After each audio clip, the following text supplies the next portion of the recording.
Sa araw na makatagpo ka ng taong handa kang samahan mula sa pinakamagulo hanggang sa pinakamasayang sandali ng buhay mo.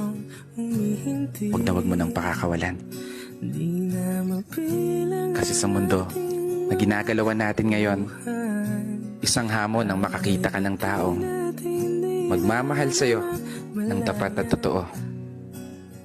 Taong maituturing mong palagi. Oo, palaging mananatiling sa'yo. Palaging uunawa. Palaging magpapahalaga. Taong tatanggapin ka ng buong buo maging sino ka pa. Ano man ang estado mo sa buhay o kulay ng paa. Taong hindi lang nakabase sa kung anong nakikita ng mga mata. Taong bigla na lang magliligalig nang hindi mo alam ang dahilan. Ay, mali pala. Taong makakasama mong mangarap at abutin ito ng sabay. Taong aalalay, lalo sa mga panahong natatakot kang tumulay.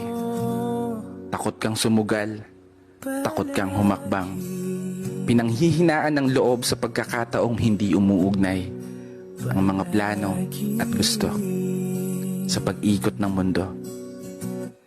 Isang palagi napupuno sa mga pagkukulang, kahinaan at kalakasan na tinataglay mo. Isang tao na maniniwala sa'yo.